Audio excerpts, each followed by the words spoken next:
We're back. We're back, and I am at the train. You got the tickly tipper, whatever the fuck. What did we call it? I got a train right now. I'm on a train. Well, we bought the new twist and swirl. Oops, I hit tab on accident, so I guess you guys will see it because now I'm over here. This is the new tipper, the new tipper. The new twist and swirl. The new tipper.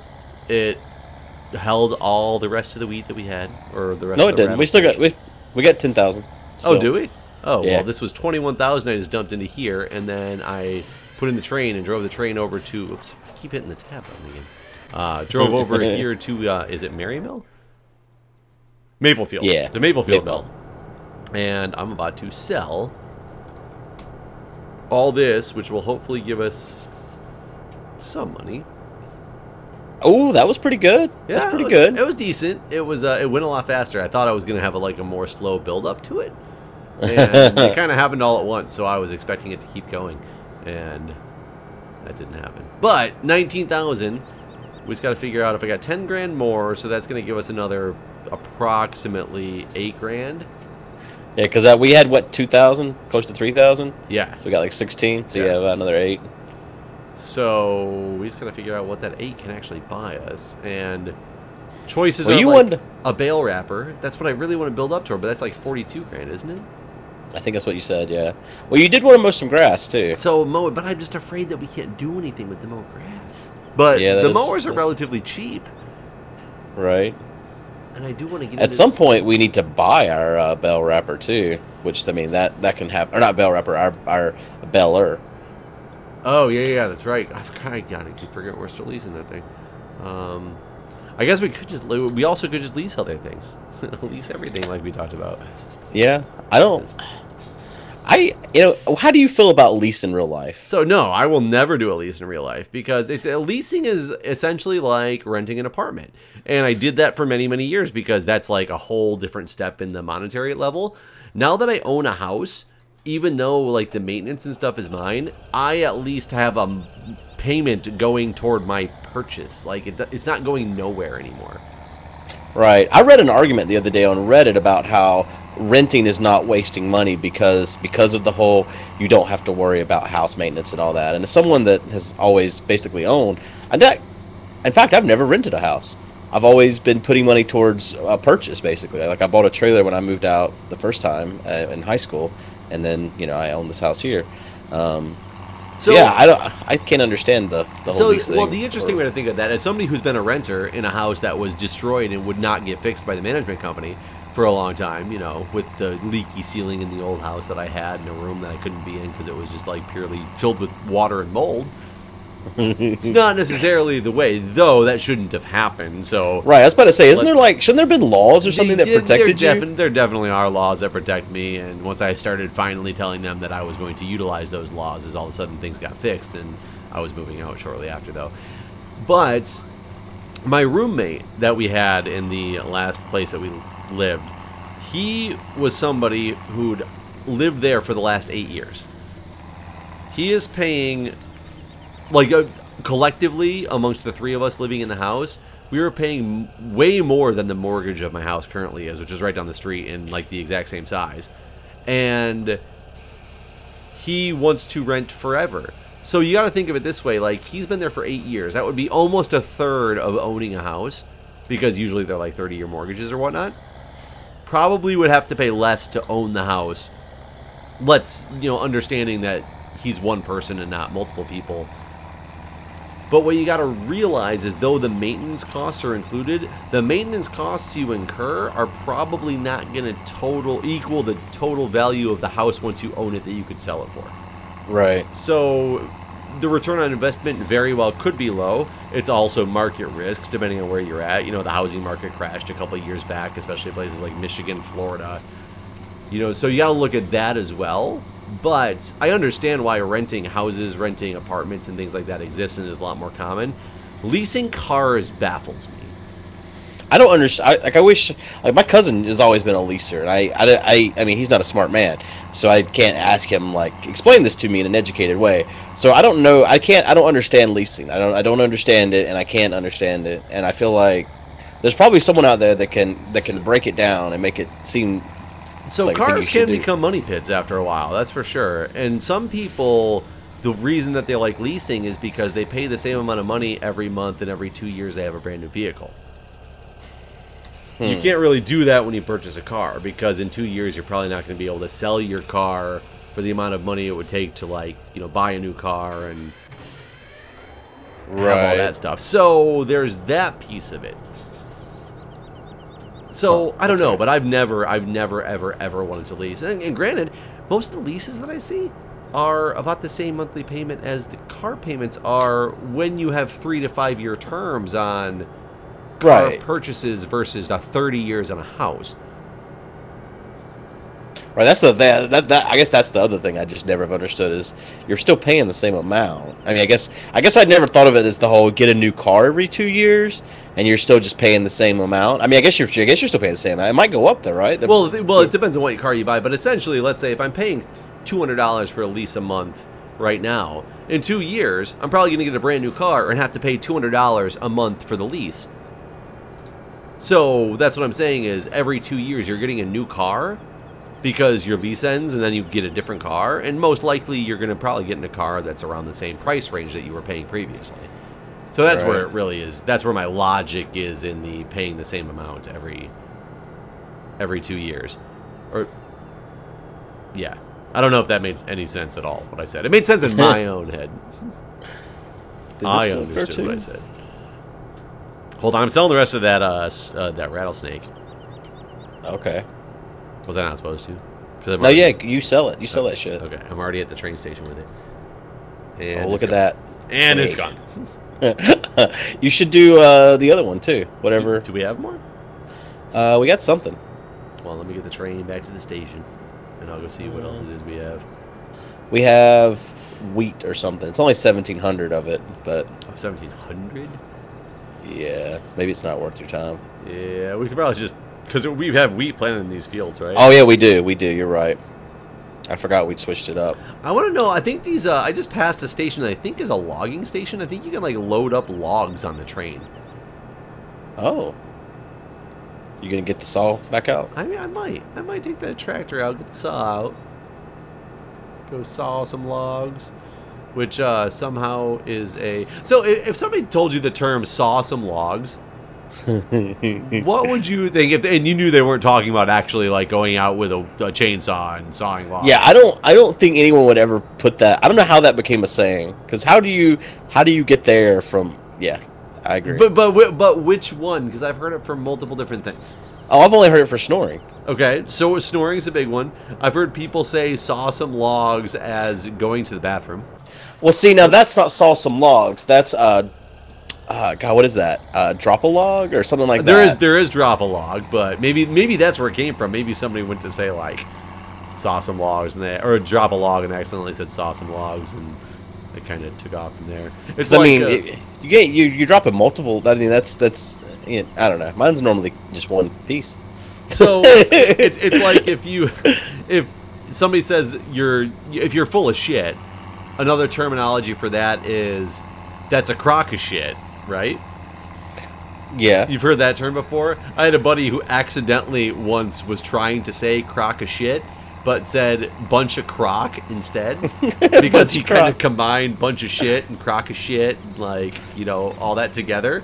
And so for like I constantly now say like that's a crock, or that's a crock of wait. That's a bunch of crock. Like I'll say that's a bunch of crock. Because it's just something random that I know is incorrect. Well, that sounds like a bunch of crocodiles or something. That's a bunch of crocs. It's like something a crocodile hunter would say. Yeah. Oh, crocodile hunter. Poor guy. You know, I can't see a stingray without thinking about how they murdered him. I mean, did they really murder him, or did he murder himself? you can't murder yourself. Well, you can. It's called suicide. I mean, well, but you don't say that though. You never say, well, it's just "Oh, look, he murdered himself." You don't say a bunch of crock, or you don't say saw on logs when you're taking a shit. But you know, you can say somebody murdered themselves. Of all the things he fucked with, I feel like that was the least likely to kill him. The Stingray? Yeah, probably. Like if you know, I'm sure Vegas wasn't doing this. I guess in hindsight, it was the most likely to kill him. But I mean, well, in hindsight, yes. But what I was going to say is, if like Vegas was taking odds and they had all the animals that he was going to fuck with in a list, I don't think Stingray would have made it. You know, whoever had betted on Stingray, somebody probably made a lot of money on that. Right, they would have. So you know how we talked about death pools before? Yeah. So it makes me kind of curious. Like, you know, the whole point of a death pool is about, you know, whatever the person is, less than 100 is their points if they die, if you have them in your death pool. But people like Steve Irwin, wouldn't he be at like some type of handicap? Right. Yeah. You're absolutely right. There should be a handicap for that. Like anyone that's doing stupid shit. Like I feel like David Blaine's another one that should probably be up there with. Like, you know. But David Blaine shit's all fake, so, I mean, what's that matter? What do you mean? You think David Blaine really sat in that big, like, sphere of water in New York City for 7 solid days? Yeah. Oh, my God. It's like you watch reality TV shows, right? Wait. You really think he did that? They basically... I think David Blaine is legit. I think he does the stuff that he does. Okay. You know what I'm talking about, right? Like, I'm not talking about his random street magic.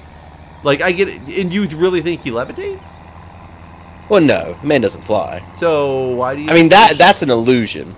So, part of it's an illusion, but if you've ever watched, like, the Behind the Magic or whatever, specifically about David Blaine, it talks about in any of his TV specials you've ever seen, they use camera tricks, and they actually have him on a crane in those specials.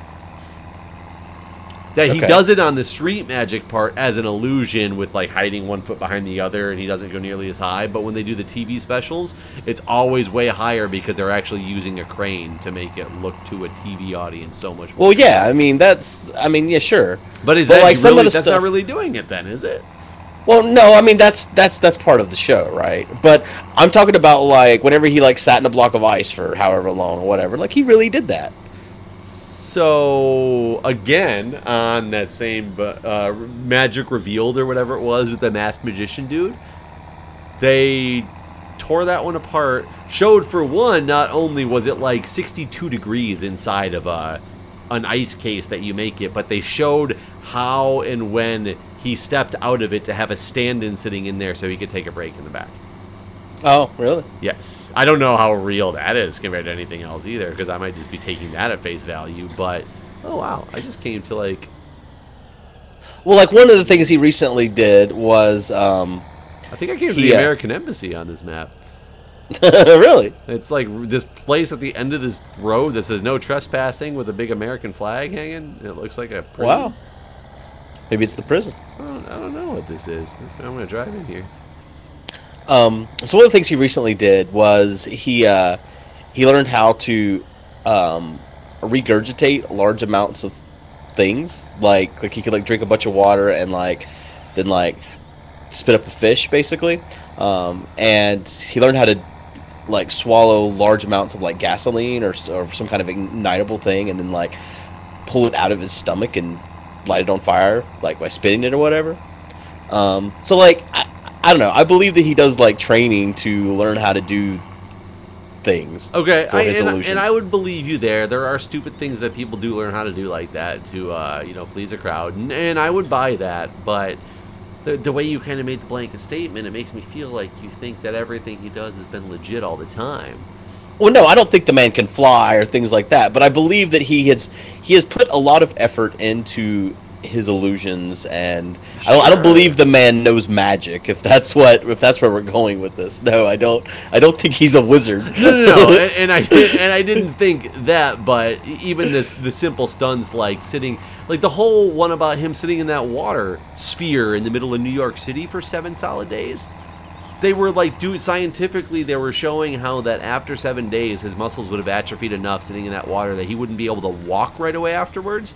And the 7th day when they pulled him out, he literally like got out and like walked up to the stage and was like, "Oh, that was difficult." And the scientific community was like, "That's not possible right now for him to do that." Maybe he trained really hard for 7 days in that water. Well, no, beforehand, because a lot of times whenever he does those things, like he held his breath for some ridiculous amount of time too, and like that one was one of the things where he like slowly trained to do that over like 6 months or some shit, or a year, or some long period of time. He trained to hold his breath. Well, yeah, like he would. I mean, that's like it's kind of like Pyro in his meditation. Like you gotta consume less oxygen. So next time I talk to Pyro, you want me to actually tell Pyro, "Hey, Guude compares you to David Blaine." Like, yeah. So your meditation's an illusion, Pyro? Is that what you're saying? Yes. I understand. I'll let him know. We'll see what he thinks of all this. I mean, I don't understand meditation. I'm gonna be honest. I also don't understand the fact that I cut this tree 3 different times and it is still standing. But I would agree. I don't understand meditation either. It's not something for me. I want it to be. Not for you, but I mean. well, thanks, Guude. I appreciate you looking out. I want that for you. No, I mean, I wish I understood and could be. Like it sounds fantastic. Why? It's like curiosity. Because what sounds so fantastic about it for you? Well, it sounds like you get to clear your mind and can really just focus yourself and control your breathing and just be happy. I just want to be happy. So I was gonna say I can focus and control my breathing and stuff. Well, it sounds like it like clears your thought in a way that you're not so sad. I don't know. Like you're I don't know, man. It just sounds fantastic. Pyro makes it sound fantastic. I mean, anybody who's really into meditation makes it sound fantastic, but also people make yoga sound fantastic, and that is not fantastic at all to me. Like you see, I wanna know how to yoga too. You can take classes and just sit in the position. You can watch a YouTube video, man. Just like, oh, this is yoga, like downward dog. Awesome. Well, downward dog. Ooh. Yeah, that's one of the like most common and famous yoga positions is downward dog. It sounds like it could be an IPA. That is true. That'd be a good IPA. The downward dog. And the bottle's actually made upside down, so the cap's at the bottom. And why can I not cut this tree in the right way? I don't get it. I feel like my chainsaw is not letting me cut things right, but... So before we start recording, I was looking through my magazine from the grocery store, and you stopped me talking about that. I did. So you said there was a magazine from your grocery store. What do you mean? Define magazine from the grocery store. I mean, it's Kroger My Magazine, your personalized magazine, helpful tips, ideas, and recipes picked for you. Social summer made simple, foods to feed the crowd, and much more. So, going beyond beef burgers. So you're talking articles. No, it's a fucking magazine. Yeah, you're not talking like this is our sale special for the week. You're talking. No. It's not. No, it's not like the the weekly ad or anything. So it's a magazine. I literally picked up out of my mailbox today and a magazine. It was called the Costco Connection, I believe it was, because we have Costco's out here and we're Costco members. And I started flipping through it because I thought it was the weekly specials. And I was like, this magazine is the stupidest fucking magazine I've ever seen in my life. Like, it had an article with that, one-armed chick that was on The Amazing Race. And about, like, surfing or something like that. But, I mean, the whole thing was, it was articles about just, like, stupid shit. It was a magazine. And I was like, what grocery store has a magazine? You've been missing out. So, well, apparently I've been missing out because you've been reading the Kroger magazine for years. And it's really funny that this happened, like, today, about, 2 hours ago from recording this. But wait, I want to know, like, who's like, oh, I've been published. And you're like, oh, and what? And you're like, the Kroger Connection or like the Costco Connection or whatever. I'm actually looking through it right now as you talk. And there's Dr. Lauren. Lauren 20. Is that... Oh, yeah. I was been waiting for this to grow. It just did, though, as you said that. Yeah, there's Dr. Lauren. I dropped the magazine when you said that. Lost her. Well, there's Chef John. Oh, our own Chef John. He works for Kroger, I guess. And he's got a whole thing about cooking by heart. You don't have to be a professional trained chef to cook without a recipe, he says. But most of it's just... You're right. I cook without a recipe all the time. Right? It's called leftover pie. Or whatever the hell I feel like making that day. But most of it is like, you know, just recipes and basically showing you shit that they want you to go to the grocery store and buy to make these things. But then this thing from Dr. Lauren Eckert Plough. Sounds like she's Klingon. Lauren Eckert Plough. Is nurturing summer skin. Expert tips for protecting skin and looking radiant all season long. I mean, I could do that as well. I do look. It shows her radiant. putting on some sunscreen. Oh yeah, there's like a section for sunburn, poison ivy, heat rash, and bug bites and bee stings.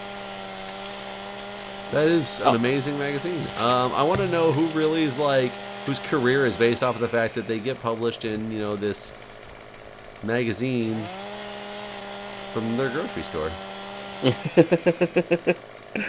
How do you read it on the regular? Is this like your weekend reading? I mean, I read it when it comes in the mail every month. I don't read it actually. Because it also does have coupons in it in like the center section. Wait, it has, I believe it has what now? Coupons? So it's coupons? What, am I saying this wrong? I don't know. I've heard people say it both ways, but apparently you're one of those who says coupons instead of coupons. Or coupons is not a word. Or coupons. Coupons? But coupons is probably not really a word. But coupons, why? Coop. C-O-U-P. How do you spell a chicken coop? Fine. Is it a chicken cube? No. Is it aluminium? How do you turn on this thing? I can't make it do its thing. I just threw it on the ground. Which thing are you trying to make it do? Maybe I got this wrong tool selected? Oh my god, I just got the tractor stuck on a stump. Lower head. Oh god. I need help. I'm stuck. Never gonna get out of here. There we go. I figured it out. I had the wrong tool selected or some shit. I've always called them coupons though. I wish resetting my tractor wasn't going to set it all the way back to the store because I just got stuck on a stump. Can I cut the stump? I can cut the stump. Saw that shit up. I'm going to try to do. Oh, please let me. Come on, let me cut the stump. Cut the stump. I will admit that I normally say coupons, not coupons or coupons. Coupons. Like Cupins, like Mark Cupins. Yeah. The owner of the Dallas Mavericks. But yeah, so coupons. Yeah, I've always said coupons. Like I said, I don't know. Everyone I know says coupons. Well, that's probably why you say coupons. Probably. Everyone you know is a moron. No, I have no idea what actually is supposed to be the right way to say that. That's one of those words I think that people say like geographically, probably. Right. Not the word geographically. They say C-O-U-P-O-N-S. Geographically. That's a really weird way to say it. Makes sense to me. Oh, hold on. I think I cut the stump. Get out of here, stump. Oh, no. It just went under the tractor. Can I drive now, though?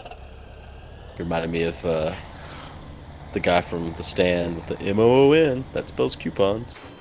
Wait, what? Have you ever... I know you don't read, but have you ever watched The Stand? No. That's a Stephen King novel, right? Yeah. So I have not, but... There's a retarded guy in it, and... I think that's not politically correct. I don't know what to say to that. Well, you know that's not PC anymore, right?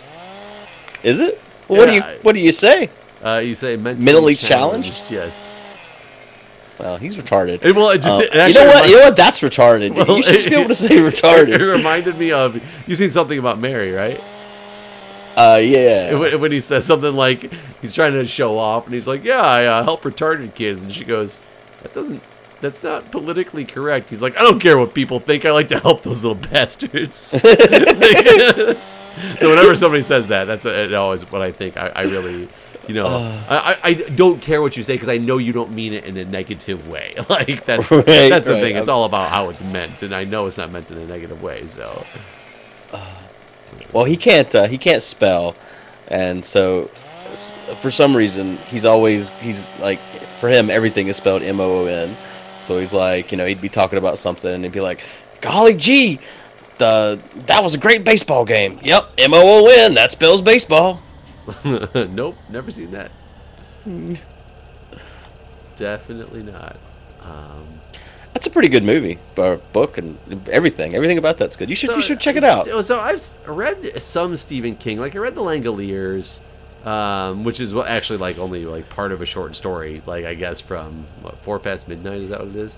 Okay, yeah, I don't read his short stories. Well, and it's not that short. It's like a couple hundred pages, if I recall. Like, so it's not like it's 10 pages, Clifford the dog. It's not one of those, but it's not. His books are usually extremely long, and I've just never gotten into Stephen King, and but he's so detailed, from what I understand, to a point where I think I would get bored. I have like ADD. Yeah. I don't really have ADD, but I probably I could see you with I ADD. probably do have ADD. Like I would believe if you said you had ADD. I was in remedial classes in elementary school, actually.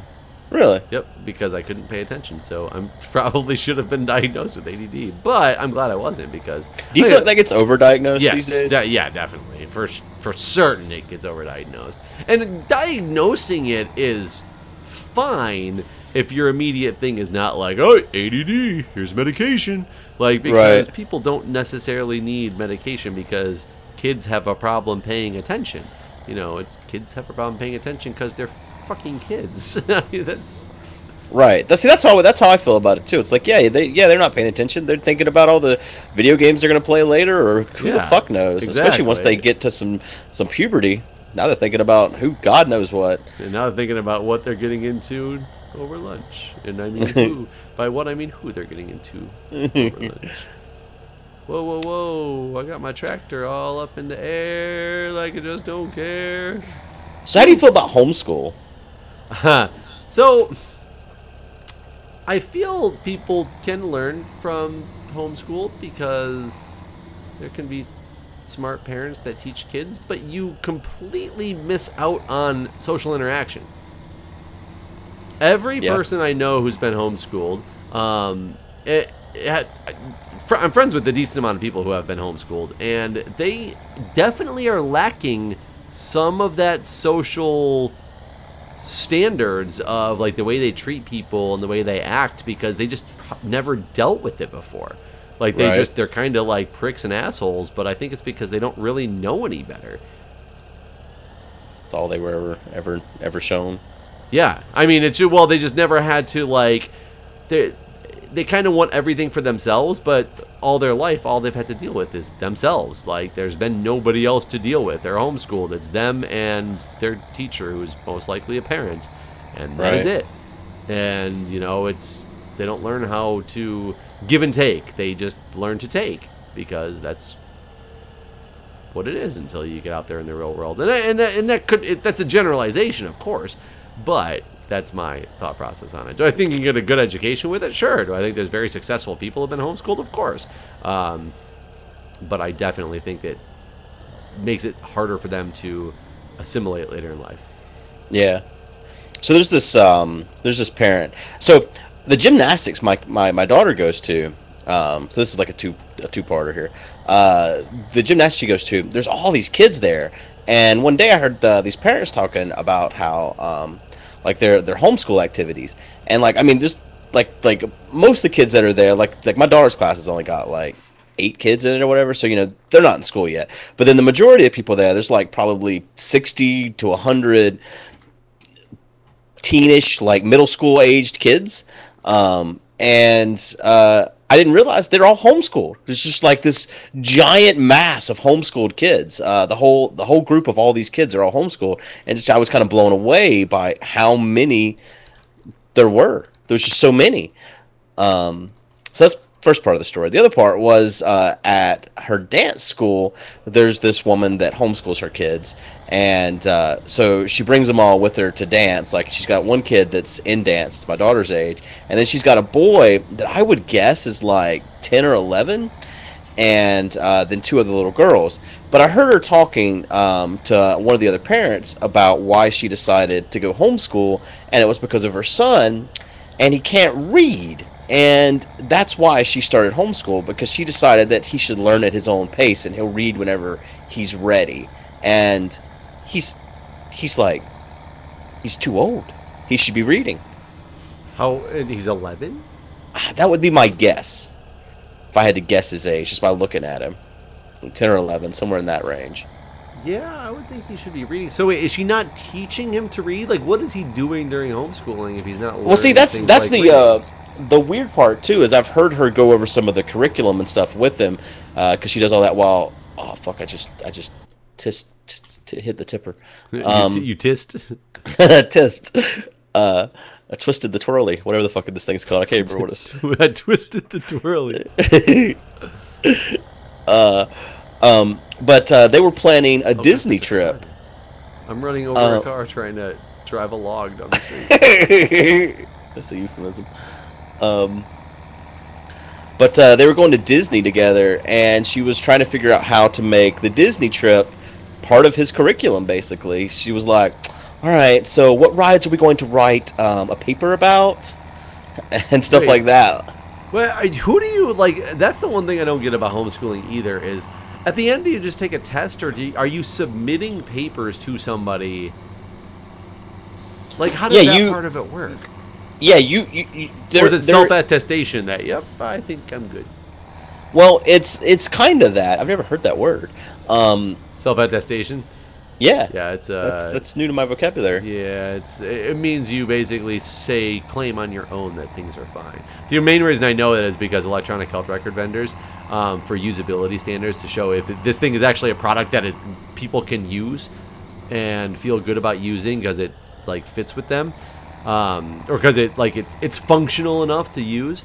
The only usability regulations they have are a self-attestation that the EHR company says that they're usable. Oh. And I'm like, really? There's a self-attestation for usability and how easy it is to use by the EHR company? That doesn't sound right. Yeah, that makes no sense. But that's why I know that word. So anyways, go on. But I don't actually know. I don't know for sure how it works. I do know there are still some standardized testing and stuff, but it's all done from the comfort of your home. So it really is open to being cheated, so to speak. You know what I mean? Yeah. You could, like, your parents could be doing the standardized test for you and sending them in since they're done at home. Right. And what I don't understand also is I don't understand online courses either. Like, this isn't like no longer talking about homeschool. Like, I don't understand online college. My whole college is online. Well, so how does that work? Because like, how much did that just sell for? I was trying to figure out how this whole log pickup place went, and I drove a big ass log to it, and it just sold it. We had like 28, so I think you got like 2,000 out of that, maybe. Man, that was a lot of work. I'm at the train tracks here, and I thought I was going to be able to like pick up these things and put them in the train, but it just sold. There's a huge crane above me and stuff that I get to control. I thought I was going to pick up. I spent this whole episode getting this log ready to try to find out how this thing worked, and it was just like, bing! I drove over it. It was gone. Well. I mean, I guess with that said, we probably are out of time too. So But you were talking about online school. Now I'm so curious. Well, we can talk about that in the next episode. You got to come back in 2 days to hear more about online school. All right, guys. We will see you in 2 days. Bye. Online. Bye.